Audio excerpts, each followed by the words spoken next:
안녕하세요. 2학년 1반 학생들.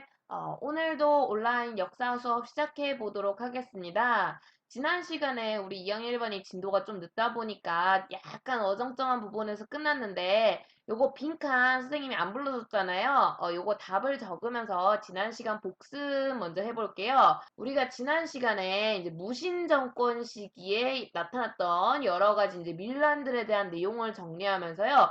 동시에 이 무신집권기에 시간이 흐를수록 밀란이 줄어드는데 그 과정에는 몽골이라고 하는 요 세력이 우리 고려를 쳐들어온 게 굉장히 좀 중요한 원인 중에 하나였다라는 거예요.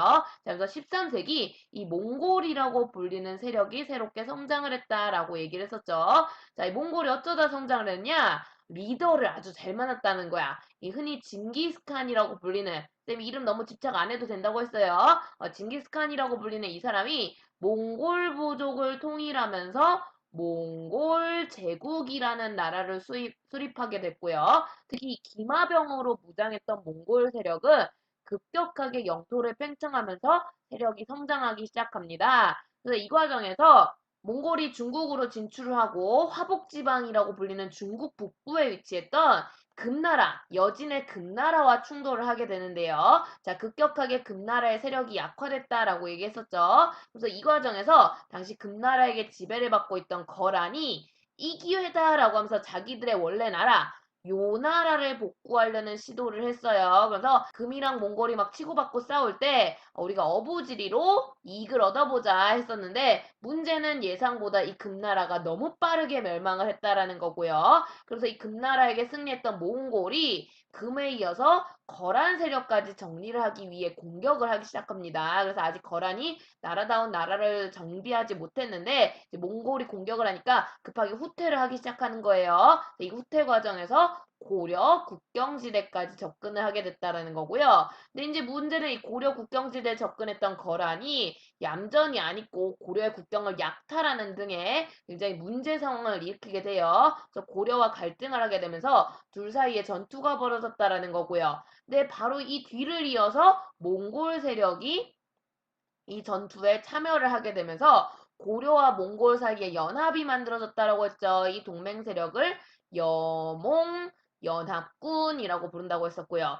이 여몽연합군이 거란과의 전투를 치르게 되면서 자연스럽게 둘 사이에는 굉장한 친밀감, 그러면서 친선 관계가 만들어지는 모습을 보이게 됩니다. 자, 근데 이게 굉장히 좀 이색적이에요. 당시 몽골이 다른 나라를 만나거나 접근하거나 할 때 열의 9 이상은 전쟁 과정에서 마주치는 과정에서 대부분 적이었단 말이야. 그러니까 몽골이 새로운 나라를 만났어. 그럼 그 새로운 나라는 친구가 아니라 적으로서 내가 물리쳐야 돼, 항복시켜야 돼 이런 존재로서만 접근했었는데 고려는 의외로 동맹이라는 과정 속에서 친선관계로 접근했다. 되게 특이한 상황이었다라는 거고요. 저 초창기에 몽골과 고려는 친밀한 관계로서 잘 지내게 됩니다. 자, 그러다가 이게 어쩌다 항쟁으로 바뀌게 되었느냐? 두 나라의 관계가 변하는 것은 너무 자연스러운 일이었어요. 왜냐하면 고려와 몽골 사이는 너무 압도적인 힘의 차이가 있었다는 거죠. 특히 이 몽골은 당시 뭔가 국가를 운영하기보단 정복 사업에 굉장히 바빴기 때문에 이 정복에 필요한 여러 가지 전쟁 물자들 있죠. 요런 것들 이제 정복지 내지 주위 국가들한테 요구를 하는 경우가 있는데 이제 고려와 친선 관계를 맺으면서 이제 고려에게도 그런 것들을 받기 시작하는 거야. 이제 공식적으로 주고받는 물건이라고 해서 곡물이라고 표현을 해요. 그래서 곡물을 주고받는데 문제는 이 양이 가면 갈수록 너무 많습니다. 이제 가면 갈수록 몽골이 힘이 세지니까 그만큼 몽골이 되게 위풍당당하게 막 많은 것들을 요구하는 거야. 근데 문제는 이 요구 과정 속에서도 여러 가지 좀 문화적 가치관 이런 것들의 차이로 인해서 고려 나름의 이런 걸 갖다 바칠 때도 나름의 예절과 그 자존감을 지키는 여러 방식들이 있는데 몽골이 그런 것 따윈 인정하지 않아. 압도적인 양을 요구하면서 굉장히 무례하다고도 우리 입장에서는 표현할 수 있는 그런 행동들을 하게 돼요. 그래서 두 나라 사이에 갈등이 커지는 거고요. 결국 이게 전쟁으로 가게 되는데 몽골에 저항하면서 대항하면서 일어난 사건이라고 해서 이거 이제 대몽 항쟁이라고 부르게 됩니다. 그래서 굉장히 그 시기가 길어요. 학자마다 약간 차이는데 짧게는 40년, 길게는 60년, 뭐 이렇게까지 이제 계산을 하거든요. 뭐 거의 한 60년 가까이 대몽항쟁했다, 막 이렇게 말을 많이 하는데, 그래서 우리 그 사실상 무신 정권의 절반 가까이를 전쟁으로 보냈다라고도 볼 수 있는 거죠. 근데 이 전쟁 시기가 길다고 해서 이 시간 내내 전쟁 중이냐? 또 아니야. 이제 몽골애들 말 타고 하도 돌아다니다 보니까 그냥 심심할 때마다 쳐들어오는 거예요. 그래서 이 횟수를 세는 방식도 학자마다 좀 차이가 있어. 그러니까 솔직히 몽골과의 전쟁 전투는 후반부는 너무 그 역사학자마다 연구 내용이 차이가 있기 때문에 교과서에도 잘 보시면 이 후반부 전투는 많이 나오지 않아요. 그래서 보통 앞부분 그러니까 누가 봐도 공통적으로 해당되는 요 1차 침입과 2차 침입 중심으로 설명을 많이 진행을 하거든요. 그래서 여러분도 공부를 하실 때 이 1차 침입과 2차 침입 중심으로 봐주시면 되겠는데 그럼 어떻게 이 전투들이 전개가 되는가? 먼저 1차 침입입니다. 몽골과의 전쟁이 시작되는 시기죠. 자, 이 시기. 그때도 역시 고려는 분노합니다. 곡물의 요구가 너무 과도했다라는 거예요. 이 양이 역대급으로 굉장히 많았던 데다가 하필 이 곡물 요구를 하러 온 사신, 이름이 좀 웃겨요.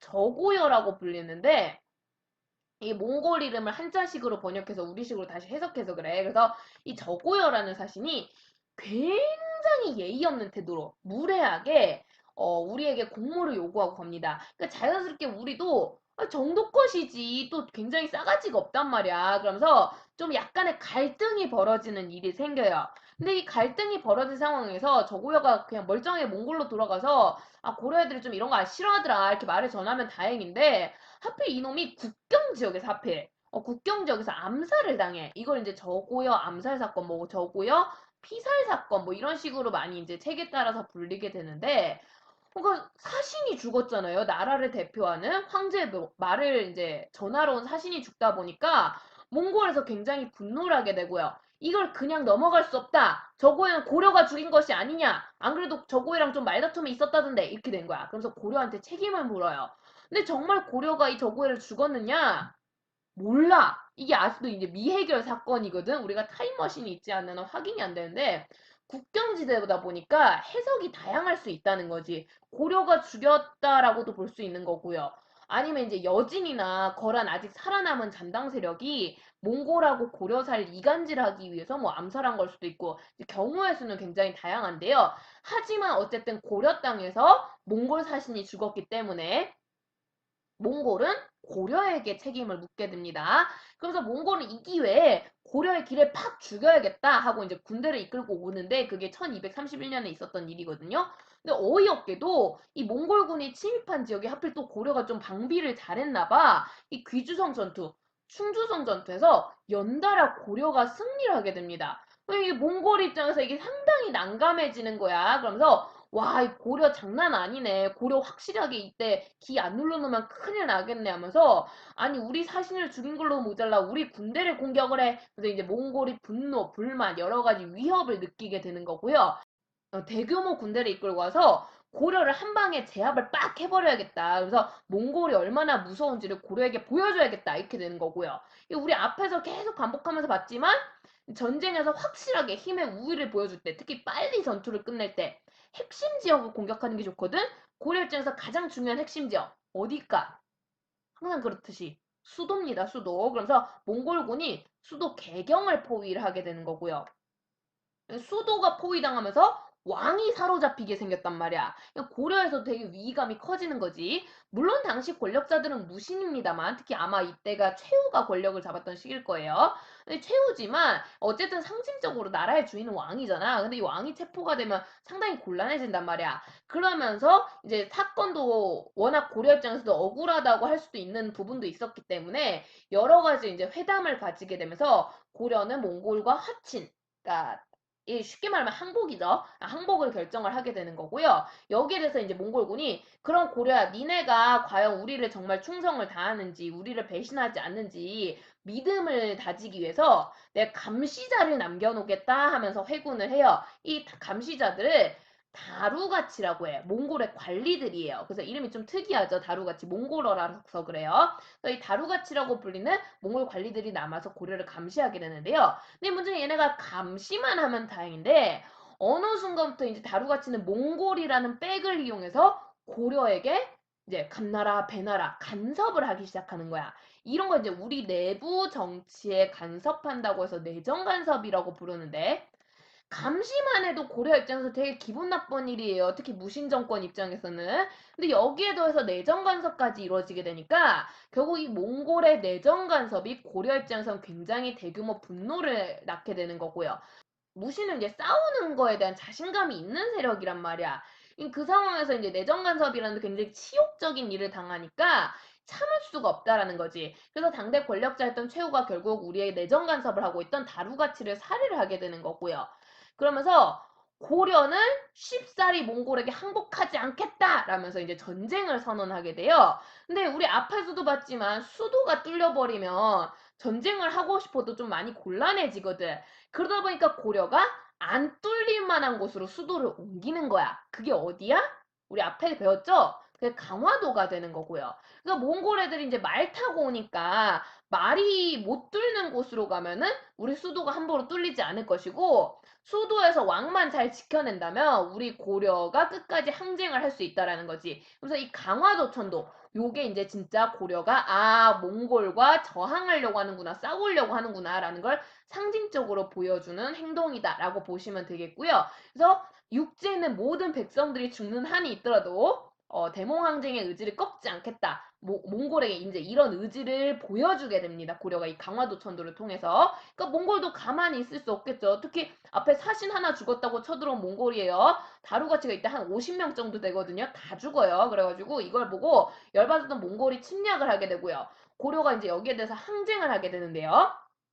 이때 2차 침입 과정에서 굉장히 유명한 전투가 펼쳐지게 됩니다. 이제 대부분의 전투는 솔직히 고려가 지거든요. 근데 이제 여기서 매우 단대게 고려가 대승을 거뒀던 처인성 전투라고 해요. 이 처인성이 지금 이제 처인성이라고 부르지만 실제로는 처인부곡이라고 불리는 우리 교과서도 처인부곡민의 저항이라고 돼 있을 거야.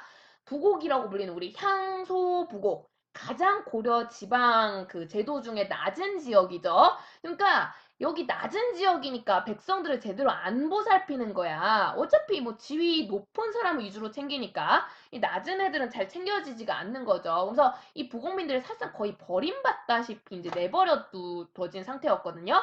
이걸 되게 안타깝게 여겼던 당시 승려였던 김윤호라는 분이 이분 거의 뭐 장군님이라고 불려요. 스님인데 김윤호 장군이 나 이 백성들을 그냥 둘 수 없다 하면서 처인 부국민들을 달래요. 그러면서 이왕 이렇게 된 거 어차피 지금 도망가봤자 늦었단 말이야. 몽골군이 말을 타고 오기 때문에 오면 다 죽을 거야. 이왕 죽을 거 저항이라도 한번 해보고 죽자. 그러면서 그 처인의 복잡한 지형을 이용한 나름의 이제 기습전을 준비를 합니다. 이게 그 숲속에서 얘네 말 타고 이제 몽골군이 한창 진군하고 있을 때, 그러니까 얘네는 마을로 가고 있는 상태였죠.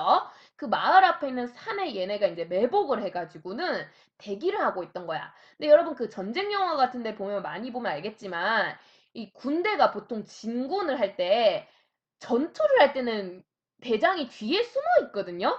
대장이 죽으면 안 되니까. 근데 그냥 걸어가고 있을 땐 보통 대장이 맨 앞에 있잖아. 김현우가 그걸 보고 왠지 저 말이 멋지구리하게 간지가 나는 게 저놈이 대장인 것 같아요. 그래서 활을 빡 쏴요. 그 기선제압으로 활을 딱 쏘는데 와 운도 대박 좋아. 이게 당시 몽골군 총사령관이던 살리타라는 장군이었던 거야. 이 살리타라는 장군이 군대를 이끌고 진두지휘하고 있는 과정 속에서 김현우가 쏜 활에 한 방에 헤드샷으로 사망을 하게 되고요. 총사령관이 죽었으니까 몽골군이 되게 이게 뭐야 막 완전 방황하고 있을 거 아니야. 이때 처인무공민들 이제 공격 이렇게 되면서 대승을 거둬요. 근데 이때 몽골군은 이제 자기 총사령관이 죽었기 때문에 전투자원 전투도 못하고 그대로 이제 회군을 하게 되는 거고요.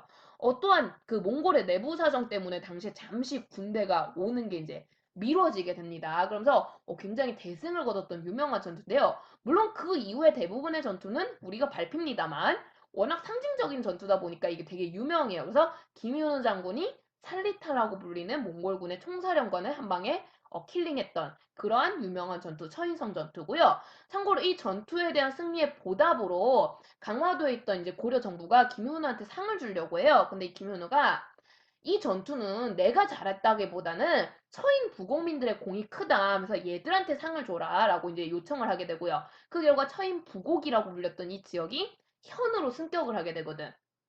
그래서 망이망소 이 난에 이어서 또 한번 향소 부곡 제도가 이제 점점 사라지고 있구나. 이렇게 전쟁에서 공을 세우면 향소 부곡 지역도 올라가기도 하는구나라는 걸 또 보여주는 사건이기도 합니다. 그래서 요 사건 살짝 별표를 하셔서 기억을 꼭 해주셨으면 좋겠어요. 처인성 전투 누가 활약했다고요? 김윤우라는 스님께서 누굴 죽여서 활약했다고요? 살리타. 요 정도는 좀 알아두시면 좋겠습니다. 그러면서 1, 2차 침입이 전개가 됐다라는 거고요.